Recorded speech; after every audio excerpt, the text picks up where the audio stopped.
Magandang araw na muli mga boss. Ang problema nito, pag nag-start ka, hindi kagad siya nagwa-one click. Delay ng isang start, pangalawang start mo pa lang siya andar. Tapos pag nag-revolution ka, makakaramdam ka ng parang may palya siya. Medyo na-stuck kasi ito ng ilang buwan dahil nga sa yung may-ari nito, nagpunta ng ibang bansa.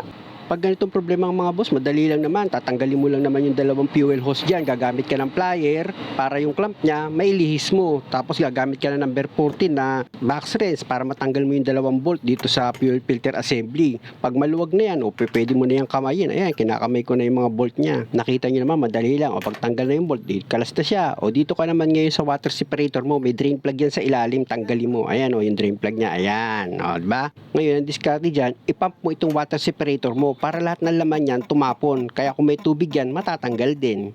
Pero kung marumi yung loob ng water separator mo, pwede mo yung kalasin. Yung ginawa ko kasi, drain ko na lang yung laman ng water separator. Ibobombahin mo lang naman yun. Ganun lang ang pag-drain. Tapos dito naman sa fuel filter, gagamit ka ng fuel filter wrench. Pag maluwag na, pwede mo na siyang kamayin para matanggal mo itong lumang fuel filter. Kung may panghangin ka, bugahan mo itong fuel filter cover mo, yung butas niya mga boss. Pero mahina lang. Ako kasi inihipan ko na lang yan.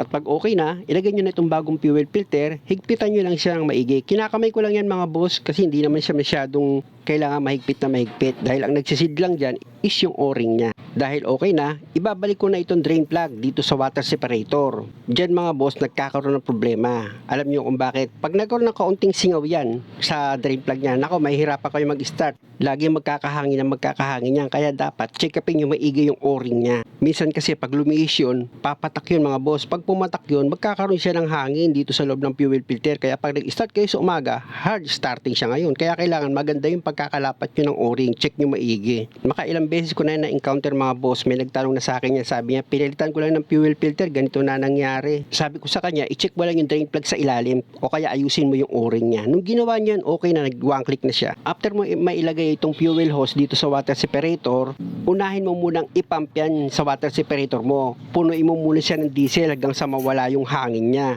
Mapapansin mo naman yan pag puno ng mga boss buo na yung diesel na lumalabas. Nakita mo naman, di ba? Habang pinapump ko, may takip ng daliri ko yung fuel hose. Tapos pag binitawan ko, buo na yung lalabas niyan. Mapapansin mo, di ba? Buo na yung lumalabas. Okay na yan mga boss. Ilagay mo na ngayon itong bagong fuel filter mo or yung assembly.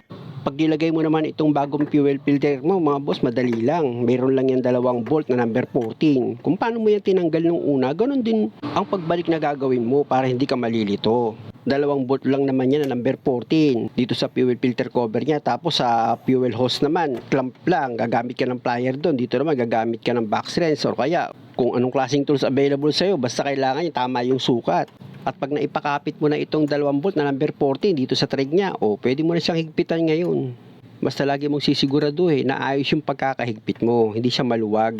Huwag namang sobrang higpit. Lagi kong paalala sa inyo yan. Kasi kakalasin pa rin naman yan pag nagpalit uli kayo At pag okay na, pwede mo nang ilagay itong isang fuel hose lang muna. Kasi magbi-bleed pa tayo ulit. At pag okay na yung pagkakalapat mo ng fuel hose, yung clamp yan mga boss, kailangan maganda rin ang pagkakalapat yan. Huwag tabingi. Dapat nakadiretso siya para ipit na ipit niya itong fuel hose mo. Pag okay ka na dyan, yung tinuturo ko mga boss, ayan yung water separator, babalik ka uli dyan. Ipapump mo siya uli kasi itong bagong fuel filter, wala pang laman diesel yan. Kailangan yung hangin dyan matanggal mo. At gaya ng dati, pag buo na yung diesel na lumalabas, okay na yon. Mapapansin mo naman pag buo na yung diesel na lumalabas yan mga boss Yang mismong pinapump mo na water separator, matigas na siya ibomba. Nakita mo naman, di ba? Bumubulwak na yung diesel. Pag ganun mga boss, pwede mo nang ibalik itong isa pang fuel hose. Yan namang hose na yan, papunta na yan sa makina mo. I-close up ko mga boss para makita nyo yung pagkabit ko ng fuel hose. Medyo masikip kasi yung position mga boss kaya para makita nyo rin isasalpak nyo lang yung hose tapos yung clamp nya iayos nyo lang yung pagkakalagay. Mahalaga na maganda yung pagkakalapat yan para maganda yung ipit ng hose. Tapos mag another check up kayo, ipump nyo ulit yung water separator nyo. Mararamdaman nyo talaga yan pag wala na siyang hangin, halos hirap ka na magdiin. Kita nyo, tigas ko nang dinidiin At kung sa palagay mo okay na, pwede mo nang start itong makina. Di ba? Okay na siya? Ngayon ang gagawin ko, i-rev ko ngayon yan para malaman ko kung meron pa siyang palya.